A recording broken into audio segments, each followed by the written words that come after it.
Alta Profit, assurance vie, retraite, immobilier, le meilleur de l'épargne en ligne depuis plus de 20 ans. Le Conseil en Plus présente Sud Radio, les incontournables de la gestion de patrimoine, Thomas Binet. Et nous nous retrouvons comme tous les jeudis soirs avec notre consultante Catherine Bodneau, qui est directrice marketing, offre et communication chez Alta Profit, pour parler de gestion de patrimoine.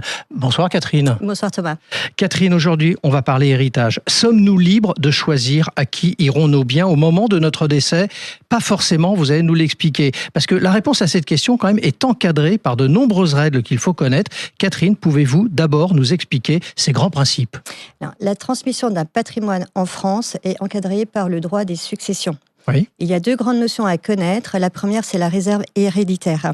En France, une partie du patrimoine est obligatoirement réservée à certains héritiers qu'on appelle les héritiers réservataires.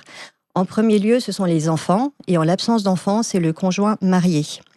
Et donc, ce qu'il faut savoir, c'est qu'on ne peut pas déshériter totalement un héritier réservataire. C'est important. Tout à fait. Ensuite, la deuxième notion, donc, c'est la quotité disponible.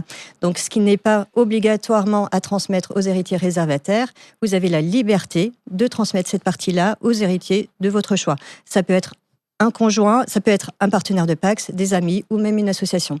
On aime être concret dans notre rendez-vous hebdomadaire. Est-ce que vous avez un exemple, justement, concret de répartition entre réserve héréditaire et quotité disponible ? Alors, quand il y a des enfants, ça va dépendre du nombre d'enfants. Oui. S'il y a un enfant, il a droit à 50% du patrimoine. S'il y a 2 enfants, ils se partageront 2/3 du patrimoine. S'il y a 3 enfants ou plus, et quel que soit du coup le nombre d'enfants, ils se partageront les 3/4 du patrimoine. Le reste, ce sera la quotité disponible. Ensuite, en l'absence d'enfants, donc si vous êtes marié, le conjoint devient héritier réservataire et il a droit à 1/4 du patrimoine. Et donc, vous pourrez transmettre librement les 3/4. Et s'il n'y a ni enfant ni conjoint marié, dans ce cas-là, vous avez la totalité du patrimoine où vous êtes libre de le transmettre à qui vous souhaitez. Comme on le souhaite. Justement, Catherine, parlons du conjoint. Quelle est sa place dans la transmission du patrimoine ? Alors, on a vu le cas du conjoint sans enfant, qui devient héritier réservataire. En présence d'enfants, le conjoint marié n'est pas réservataire, mais néanmoins, il est protégé par la loi. Donc, s'il n'y a pas de testament, il peut hériter soit de la totalité de l'usufruit, soit d'1/4 de la pleine propriété. D'accord. Mais comme il n'est pas réservataire, il pourrait être déshérité si c'était le souhait du conjoint qui est décédé.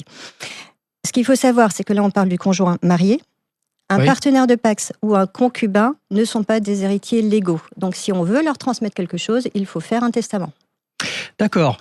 On dit souvent que c'est pareil, mais en fait, c'est pas pareil. Le Pacs ou le mariage, faut bien relever cette distinction. Alors, si on souhaite transmettre à quelqu'un en dehors de la famille, comme un ami ou une association, on doit s'y prendre comment, si c'est le cas ? Alors, c'est possible, dans le cadre de la quotité disponible qu'on a évoquée tout à l'heure, et il faut absolument rédiger un testament. D'accord. Ensuite, il faut toujours rappeler qu'on a l'outil de l'assurance vie, qui est un excellent outil pour la transmission, puisque ça va se passer hors succession. Et puis, il y a surtout un cadre fiscal extrêmement avantageux, surtout si on est sans lien de parenté. Marange, quels sont les risques si l'on ne respecte pas les règles de réserve héréditaire et de quotité disponible ? Alors, si vous dépassez la part que vous pouvez transmettre librement, les héritiers réservataires qui se sentiraient lésés peuvent demander une action en réduction. Et donc, récupérer la partie qu'ils auraient dû toucher. Alors, c'est important, mais en plus, ça peut entraîner des conflits familiaux, ça peut entraîner des contentieux judiciaires, donc autant préparer tout ça en amont. On va éviter de se retrouver devant les tribunaux. Alors, en résumé, quel conseil donneriez-vous à quelqu'un qui veut organiser sereinement la transmission de son patrimoine ? Comme toujours, en matière de gestion de patrimoine, il faut anticiper et ne pas hésiter à demander des conseils. C'est très complexe, la matière est très complexe, mais il y a énormément d'outils qui permettent vraiment d'apporter des réponses à chaque situation. Merci Catherine, et on vous retrouve jeudi prochain pour un autre numéro d'Oser Investir, les incontournables de la gestion de patrimoine. Et pour ce qui me concerne, je vous donne rendez-vous dès 9h30 dimanche matin dans la matinale week-end. Sud Radio, les incontournables de la gestion de patrimoine, Thomas Binet. avec Alta Profit, assurance vie, retraite, immobilier, le meilleur de l'épargne en ligne depuis plus de 20 ans, le Conseil en Plus.